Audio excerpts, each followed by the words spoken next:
Ini sebuah perbandingan, bukan secara politik. Kita mesti jangan jadi kuper.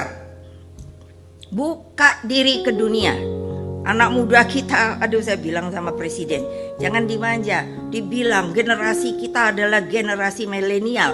Saya mau tanya hari ini, apa sumbangsihnya generasi milenial yang sudah tahu teknologi seperti kita bisa viral tanpa harus bertatap langsung?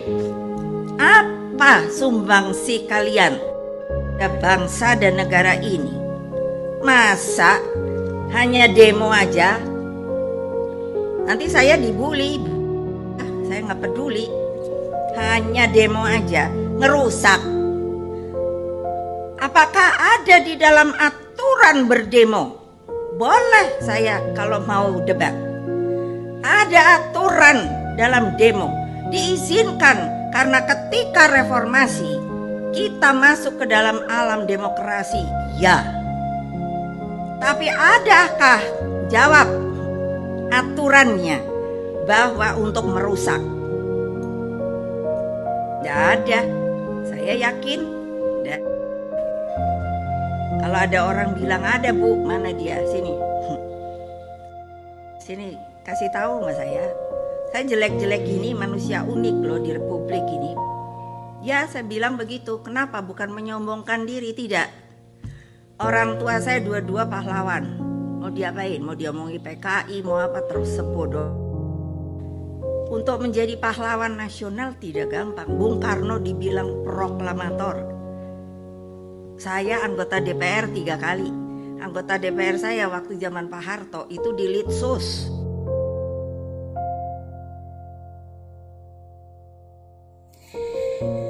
Kita tahu, setiap ada demonstrasi, tiap kali pula kita mendengar pro kontra atas tindakan ini. Demonstrasi biasa ditujukan pada wakil rakyat dan pemerintah. Wajar bila pihak yang digugat bereaksi negatif. Rakyat kerap disalahkan dengan tuduhan tidak tahu hukum, tidak bisa menghargai proses legislatif, anarkis dalam mengartikulasikan pendapat dan sebagainya. Bahkan kesopanan dan etika berunjuk rasa pun diulas berkali-kali.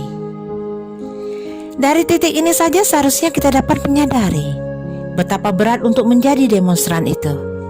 Selain dituding negatif kiri kanan, mereka pun harus mengerti sedikit-sedikit tentang hal yang mereka gugat, plus bersiap terkena pentungan aparat dan gas air mata.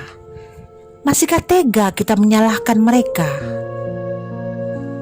Para jelata itu memiliki cara berpikirnya sendiri. Banyak kasus demonstrasi terjadi karena pemerintah tidak punya empati.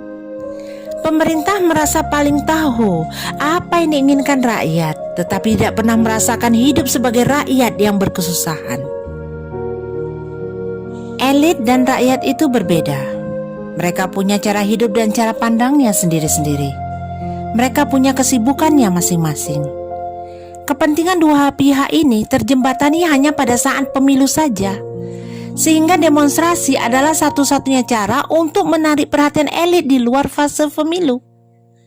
Demonstrasi adalah sarana yang sah dalam alam demokrasi.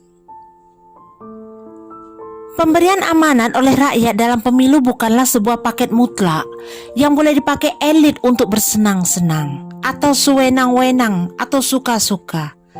Amanat itu penuh dengan tanggung jawab.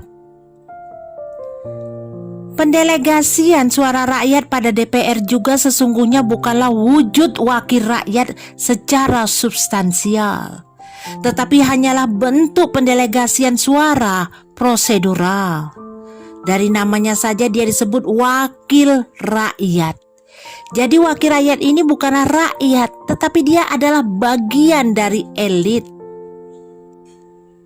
Nah, bagi sekelompok orang yang menuding-nuding rakyat, khususnya mahasiswa yang berunjuk rasa itu sebagai kelompok pengacau, tentulah tidak paham relasi kuasa negara rakyat. Kontrol pada negara sebenarnya bukan dari wakil rakyat, tetapi dari hati nurani rakyat. Ketika hati rakyat tergores, ketika rakyat merasa diperlakukan tidak adil, wakil rakyat belum tentu dapat menyuarakannya. Apalagi bila rakyat itu berada pada lapisan yang paling bawah. Sebagai bagian dari elit, para wakil rakyat ini banyak berkelindan dengan kepentingan elit. Mereka bergaul dengan elit, mereka cekakak-cekikik dengan elit, mereka bersulang dengan elit. Rakyat yang tertindas tercenung di pojokan, sementara rakyat yang merasa hidupnya lumayan mapan lebih banyak terbungkuk-bungkuk pada elit. Plus mimpi suatu saat dapat menjadi bagian dari elit. Juga tidak patut bila pemerintah rajin menunjuk-nunjuk para jurnalis, dosen, cendekiawan, budayawan, dan tokoh masyarakat lainnya untuk ikut bertanggung jawab jika aksi unjuk rasa menuai korban jiwa ataupun material. Ini logika keliru. Demonstrasi muncul karena ketidakpuasan pada kinerja pemerintah. Tugas pemerintahlah menjawab dengan bijak tuntutan-tuntutan rakyat itu. Pemerintah harus mengambil alih segala resiko yang timbul karena pemerintah dibayar rakyat untuk melindungi segenap unsur kebangsaan. Ajarkan pada aparat untuk welas asih pada bangsanya sendiri.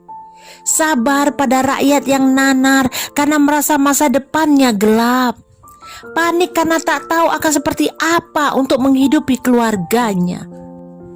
Pun, rakyat kelas mapan berhentilah mengeluh bila terjebak macet karena ada unjuk rasa. Mereka yang turun ke jalan ini adalah pihak yang sedang mengawal suara rakyat, yang suatu waktu mungkin nanti giliran kepentinganmu yang ditindas. Kita harus lebih sering belajar relasi hubungan penguasa rakyat. Sikap perlawanan yang memerdekakan bangsa ini 75 tahun yang lalu. Kalau tak ada lagi semangat perlawanan dan pembelaan ketika sebagian rakyat diabaikan nasibnya, kita tak pantas menyebut bangsa ini sebagai bangsa yang merdeka. Untuk itulah kita semestinya bangga pada mahasiswa, pada para pelajar yang masih memiliki kepedulian. Unjuk rasa adalah salah satu cara melatih mereka agar kelak suatu hari nanti mereka tidak akan pernah lupa akan nasib rakyatnya. Merekalah pemilik masa depan.